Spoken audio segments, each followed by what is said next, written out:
Olá pessoal, tudo bem com vocês? Então, hoje daremos continuidade ao assunto surrealismo e falaremos sobre esse movimento nas artes visuais, tá certo? Então, gente, ainda que a prática artística no surrealismo envolva a combinação de conceitos e de estéticas, para facilitar nossos estudos, vamos dividir as artes visuais desse movimento em duas vertentes, que são o surrealismo abstrato, né, o automatismo, e o surrealismo figurativo, tá certo? Então, gente, o surrealismo abstrato ou automatismo é algo ali que tem caráter, né, automático, né, que depende da falta de vontade própria do ser humano, que está ligado, portanto, ao subconsciente do indivíduo.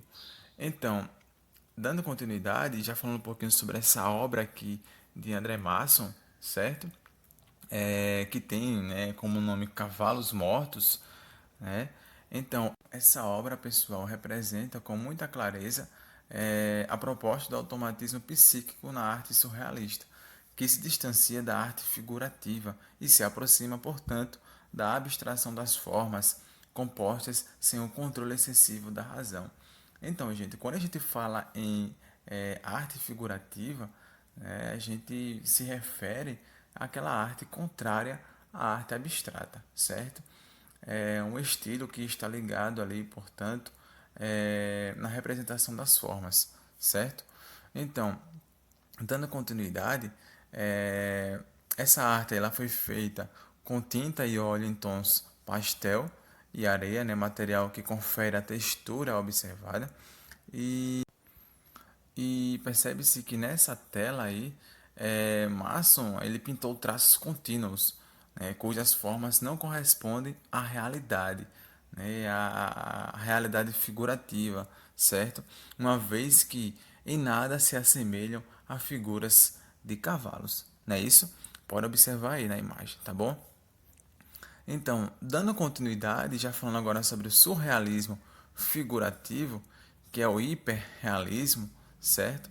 Então, quando a gente fala sobre esse super ou hiperrealismo, a gente está se referindo a essa superrealidade, né? Aquilo que não pode ser apreendido pelos sentidos humanos, aquilo que só existe no imaginário, tá certo, gente? Então, essa imagem aí representa a Ilha do Tesouro, que é uma pintura de Magritte, né, que se alinha à vertente do surrealismo figurativo, em que as imagens, em algum sentido, correspondem à figuração, mas não como a encontrada na realidade propriamente dita, e sim na hiperrealidade, no imaginário onírico, referente aos sonhos desses artistas.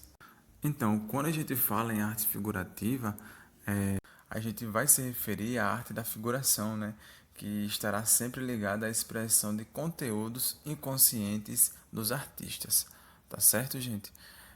Então, aqui tem também, né, além disso, outra característica que é o afastamento da razão e do controle. Os surrealistas utilizaram muitas técnicas, suportes, recursos e gêneros para desenvolver seus trabalhos artísticos. Assim, formou-se nesse movimento um acervo riquíssimo de obras em pintura, escultura, colagem, fotomontagem e frottage, né, que demonstram como esses artistas buscavam a inspiração no inconsciente usando o automatismo ou o hiperrealismo. Tá certo, gente?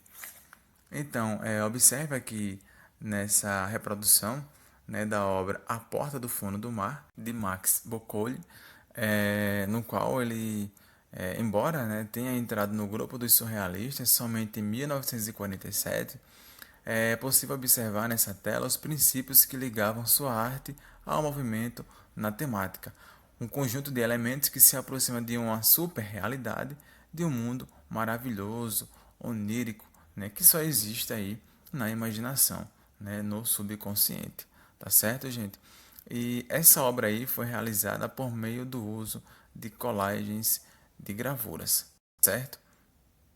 É importante destacar que a finalidade da colagem no surrealismo se mostrou diferente da empregada, por exemplo, pelo dadaísmo. Para os artistas surrealistas, a imagem colada tinha por objetivo despertar algo inconsciente que remete a esse lugar para além do real, ao passo que, para os dadaístas, né, a colagem estava associada à criação aleatória. Entretanto, pessoal, tanto os dadaístas quanto os surrealistas objetivavam afastar-se da razão, utilizando para isso, né, recursos que procuravam tirar o controle dela. E no caso aí da colagem, os dadás, né, se valiam do acaso para compor suas colagens, tá certo? Já os surrealistas, eles vão utilizar aí o inconsciente, certo? A imaginação. Então, aqui está um exemplo, né, em A Floresta, do artista Marx Ernest, e que também se afastou de qualquer tipo de figuração. E o artista catalão Salvador Dalí criou obras que trazem aspectos de diferentes movimentos, como o impressionismo, o cubismo e o dadaísmo. Ao mudar-se para Paris, em 29 do século passado, aderiu ao movimento de Breton, né, passando a produzir obras surrealistas, muitas das quais são atualmente consideradas clássicos da história da arte. Então, criada um ano após a mudança do artista para a capital francesa, a tela Prazeres Iluminados, né, que fica aí abaixo, foi feita por meio da combinação de duas técnicas, a pintura e a colagem, com uma composição de elementos que mesclava, né, a realidade e a ilusão. Essa obra, então, pessoal, ela remete, né, à vivência cinematográfica. O título se refere às imagens iluminosas projetadas em caixas escuras, contraste que presenciamos quando vamos ao cinema. Tá bom, gente? Então, pessoal, é basicamente isso. Qualquer dúvida é só entrar em contato comigo. Boa atividade e até a próxima.